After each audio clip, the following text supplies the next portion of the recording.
11 News on Plus. I'm Michael Sandlin. Thank you so much for joining us. Kicking things off with political news, President-elect Donald Trump's new administration is promising to make sweeping cuts to the federal government.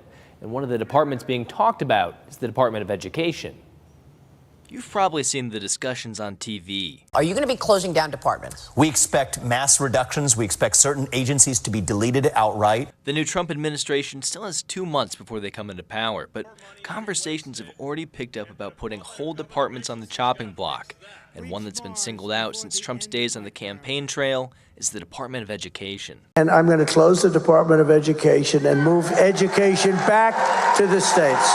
And we're going to do it fast. But why does President-elect Trump and his administration feel the need to do so? Mr. Trump has said on the campaign trail it's due to the so-called indoctrination of gender identity and other discussions of sexuality in the classroom. While his co-lead of DOGE, Vivek Ramaswamy, he says it's an attempt to remedy a broken system. Here's him explaining why he believes so on the Lex Friedman podcast. The school districts in the inner city, many of which are predominantly black, actually spend more money per student than other school districts for a worse result, suggesting that even the overfunding of some of those already poorly run schools rewards them for their actual bureaucratic failures. But Toledo Public Schools School Board President Randall Parker bristles at that sentiment. This is not just about potentially eliminating the Department of Education. I think it's an intentional attack on equity. He says the funding they receive from the federal government, like Title I, which is meant to help educate lower-income families, and IDEA, which funds education for people with disabilities, is vital and allows them to be able to offer education for anyone. Really helping not just funding to them, but protection as well. And he says without that federal funding, many of these services offered by the school, people here in Toledo and elsewhere take for granted, might disappear too. That would put a strain on our budget locally as it relates to making sure that our students are serviced to the ability that they deserve. Now, legal experts say it would take an act of Congress to dismantle an entire department of the federal government. But with Republican control of both the House and the Senate, they say it could be a real possibility for the administration. And once President-elect Trump takes office, he says he wants to place a 25% tariff on all products from Mexico and Canada. It's a move local business Titgemeyer says will mean placing a 50% increase on the cost of many of its products. There's a lot of wine kits that we have that are, in the $90, $100 range, and I would expect those to be at least $150. And it's not just prices at stores that would be impacted. Gas Buddy says the tariffs will boost the cost of Canadian crude oil significantly, directly affecting gas prices here, driving them up at least 35 cents a gallon. Toledo City Council is taking a different approach to tackle food insecurity in the area. The goal was to assess what resources Toledo has and where the gaps are through a new job position. Megan Hartnett shares what changes we could see with these new initiatives.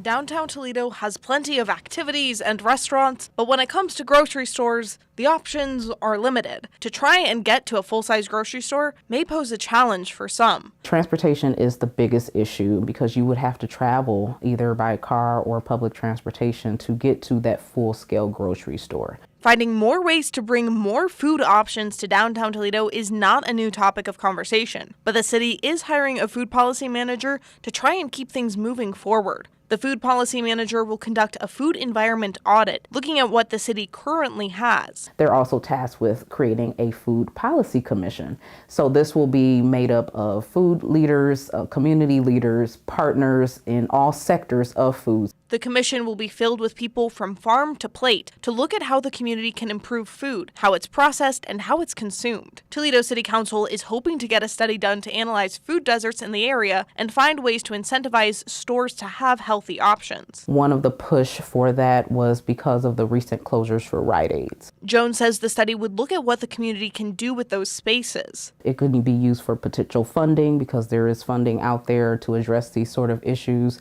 but then also encourage the entrepreneurship. So hopefully it'll be a community-owned grocery store to go into one of these Rite Aids that are currently vacant as well. So the possibilities are endless, really. Jones says one of the biggest opportunities Toledo has is for a community grocery store. Adding value to that neighborhood in general, because that's economic development.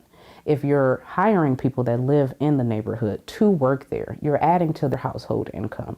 You're adding to their financial well-being. That was Megan Hartnett reporting. Jones says the food policy position should be filled by the end of the year. She says community members should look out for surveys that may be sent out, and in the near future, look for information about the commission if you want to be a part of it. Well, the weather outside has been frightfully cold, but the streets of Pemberville sure look delightful with Christmas spirit. The annual Christmas in the Village brought holiday cheer to the city with visits from Mr. and Mrs. Claus as well as the Grinch, and the festivities also brought many eyes to the small businesses in the area. It reinforces the idea that we need folks to support our small businesses, and we appreciate that support. We have 9 small businesses here in Pemberville, all open today and tomorrow for all the festivities, and we appreciate seeing all those folks and giving them that little flavor of small town hospitality. The festival continues today until 6, where they will end with a lighted parade. Well, in the spirit of Christmas, Wood County gathered over 100 local vendors and business owners to be part of a Christmas market. The amazing Christmas market ran through the weekend at the Wood County Fairgrounds. They offered gifts that could be found in your holiday shopping list, like quilts, figurines, sweet treats, and so much more.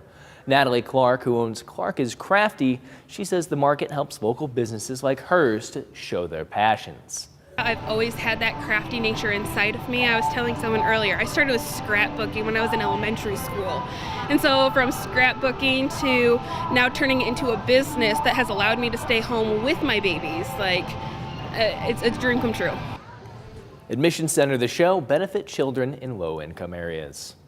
And now that we're in December, the season of giving is really kicking off. That includes the Gift of Joy, where today, Lucas County Children's Services partnered with the Jerusalem Township Fire Department to build bikes to add to the LCCS toy room. Our photojournalist Cheyenne Castura takes us behind the scenes of the building process.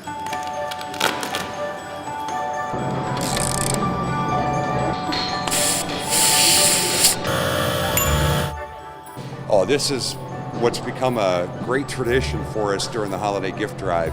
This is our 7th year at the community bike build, and as you can see, they're moving fast, they're enjoying themselves, and a lot of good teamwork here. We're so happy to be a part of this opportunity to give back to the community, and as you can see, we've got a lot of elf helpers today. There's a lot of new faces here today, which I'm really pleased to see. They put their heart, blood, and sweat. And there's about 50 bikes right now that everybody's putting together. Jerusalem Township Fire Association not only helps build the bikes, but they gave $500 this year for it as well. It is so wonderful. I mean, to know that you're having a contribution of building a bike that a youngster is going to enjoy and have the thrill of maybe the first time bike riding. And then some of these adults are traveling a bit of a distance to get here. They're not everyone is just right here in this community. So some of them just are compelled to give back and pay it forward. So it's wonderful. Kevin trusts my knowledge when it comes to bicycles. I mean, I had 5 kids. We put a lot of bikes together too, but I just know what to look for. There's certain things that need to be tightened, certain things that need to not be over tightened. And so he trusts my ability to make sure that these bikes are going to be ready for kids to ride on Christmas Day. They're gonna be happy. One of the saddest things that happens is foster kids wonder if Santa's going to be able to even find them because they're not at their normal home. And hopefully this gives them a little bit of solace within that Santa does know where they're at. Everybody here is just so supportive. Everybody is happy to be here. Everybody understands the joy that they're bringing to somebody else. I asked a little girl to test ride a bicycle for me. She goes, I can't ride that bike. It's somebody else's. I know, right? They can continue to donate bikes. Just because it's a community bike build doesn't mean the need ends. They can even drop them off to WTOL during the drive-through drop-off on December 12th. Drop them off directly to us at 301 Adams Street. And it doesn't have to be bikes. We're just hoping that people give from the heart this holiday season, no matter what it is. Besides a puppy, which we got last year, who wouldn't want a bike on Christmas Day, right? This whole season is about making kids' dreams come true and making sure that our community is playing Santa Claus so no child gets forgotten. It just warms your heart, doesn't it? And as we just heard, WTOL 11's annual Gift of Joy Toy Drive is now underway, which means you can help bring holiday cheer to children in Lucas County foster care. The drive runs through December 20th. All you have to do is drop off new, unwrapped toy or gifts to any of the locations posted on our website at WTOL.com. Lucas County Children's Services needs things for kids of all ages, but especially infants and teens. Here's how you can bring joy this holiday season. You can text the word joy to 419-248-1100 for a list of all the drop-off spots and information how you can order online and click it, ship it, and gift it. And when the sun goes down, the Toledo sky gets a little brighter. That's because the Lights Before Christmas at the Toledo Zoo is officially underway, and we want to send you and your family to experience it. Now through Friday, December 6th, you can enter to win 10 tickets to the award-winning light show, along with 2 parking passes. All you need to do is enter the word contest to the number on your screen. That's contest to 419-248-1100. And you can help make sure everyone knows the Toledo Zoo's Lights Before Christmas are the best in the country. It's once again nominated for USA Today's 10 Best 2024 Holiday Reader's Choice for Best Zoo Lights. You can vote once a day until Monday. There's a link to do so over on WTOL.com. Just click our links mentioned on Air tab to vote. Turning to that WTOL 11 weather forecast, nicer weather on deck to start off the work week. We have temperatures that'll finally climb above the freezing mark and also a break from the wind. Certainly not a warm up by any stretch, but an improvement upon the weekend's feel. Temperatures and wind chills have dropped. Temperatures expected to be in the 20s for much of the evening and overnight time frame, but there is still a bit of that breeze contributing to a wind chill that is down in the teens. Make sure to bundle up for that Monday morning bus stop and commute. Overnight temperatures will drop back to near 20 degrees. There could be a couple of slick spots on areas where it did snow Sunday, so use caution, especially on bridges and overpasses as well. In terms of the wind chill for your Monday afternoon, not going to be quite as much of a wind chill factor. That feels like in the upper 20s, with air temperatures actually climbing above freezing for the first time in several days. Last of the snow showers are tapering off on Doppler radar, showing you a few of those isolated flurries that could leave behind an additional dusting at most of accumulation.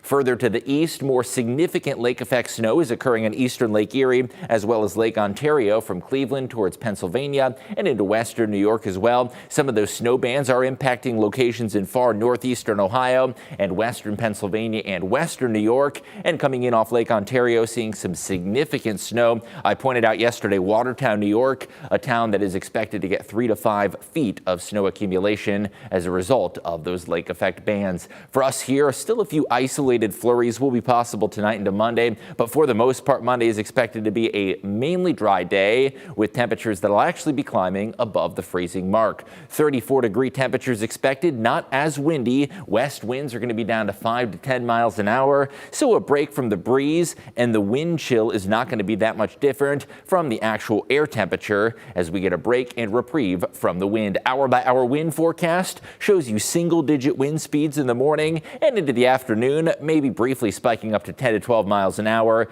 but certainly a good deal calmer than the breeze was over the course of the weekend. Monday and Tuesday are both going to be fairly pleasant weather days, not as windy and also not as cold, with temperatures climbing up above the freezing mark. We are tracking a clipper system midweek that'll bring the return of the wind and a few snow flurries. Not expecting too much in the way of impacts out of that snowfall, and the long-range weather outlook still remains colder than average through the middle of December.